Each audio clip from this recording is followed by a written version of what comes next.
Hey everyone, this is Mike McAdam from GenXGuitar. Today I'm doing a review of this Paul Reed Smith Custom 24 SE model. Is this the best gigging guitar you can buy for under $1,000? Let's find out.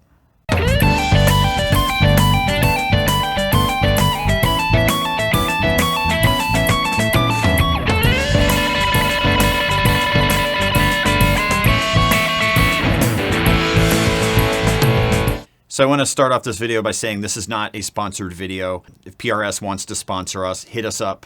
We're happy to do it. There are a couple of changes that I made to this guitar. I did add the chrome pickup covers. I just didn't like the black pickups. I just didn't really like the look with the pink. I think this looks a lot cooler this way. I also upgraded the tuners to the PRS locking tuners, and those have definitely helped with the tuning stability of this guitar. So I have a bit of a history with Paul Reed Smith guitars. In the late 90s, it was kind of a hybrid model that was from the mid 90s before they went full production. And it was a custom 22 that had the bird inlays, and it had some of the specs on it that would later become a McCarty model. And I really liked that guitar, except it never quite fit me correctly. I have smaller, stubby fingers, and it just something about the guitar just never fit exactly what I was looking for, though it was a beautiful instrument. About 10 years ago, I had purchased an SE model guitar that had P90s on it, and I always thought it was a great sounding guitar. I wound up upgrading that instrument with something else, and then just last year, I picked up this model. So I've owned it for about a year now. So I've had an opportunity to go through the guitar and really kind of discover what I like and a couple of things I don't like about it.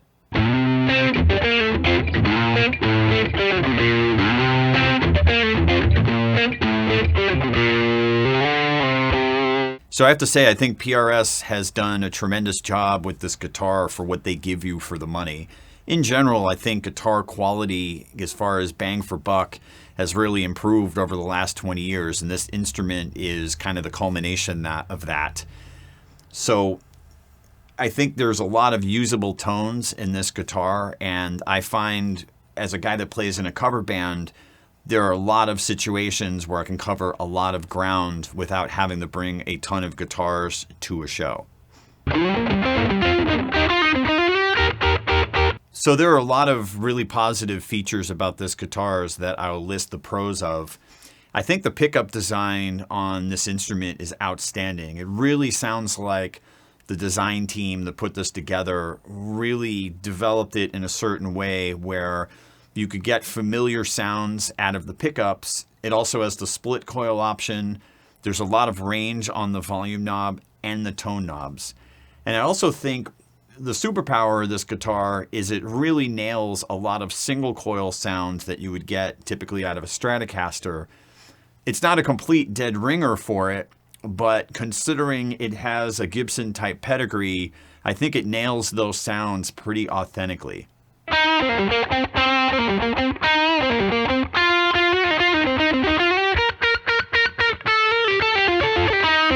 These pickups are a little hotter than I would normally like to use on a guitar, but the volume control really takes some of the hair off of them.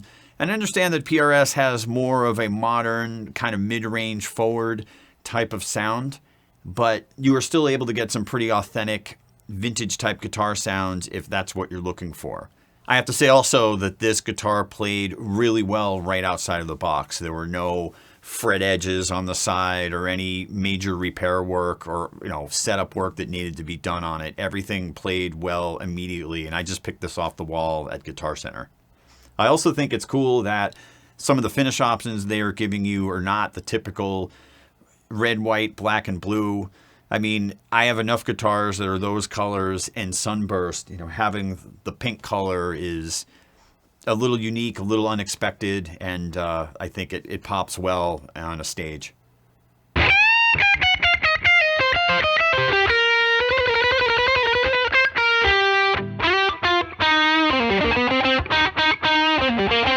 So now I'm going to do some examples of the neck pickup here. One of the things I really like about this neck pickup is it doesn't have the woolliness and the kind of extended bass response that gets in the way with a lot of neck humbuckers. Check it out right here.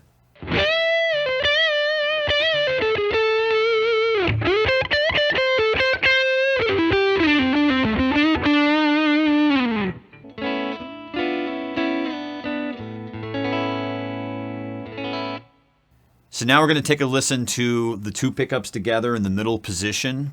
And again, this gets a lot of those kind of in-between sounds that can be difficult to capture well on a guitar like this. But this does it really well. Check it out.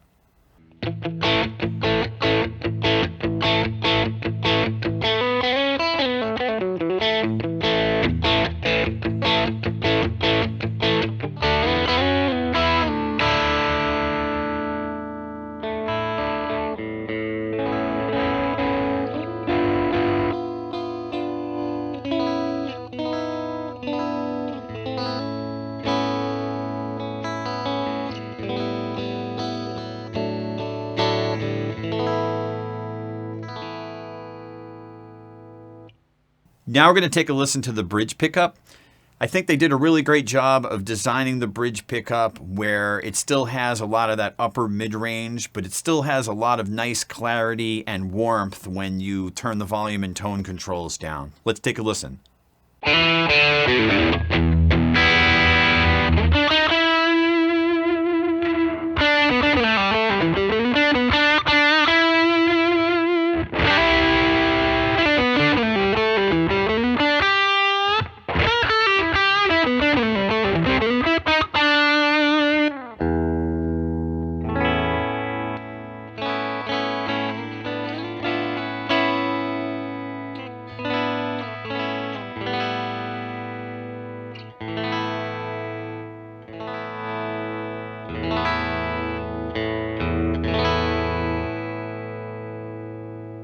I also like the fact that this guitar comes with a pretty high quality gig bag.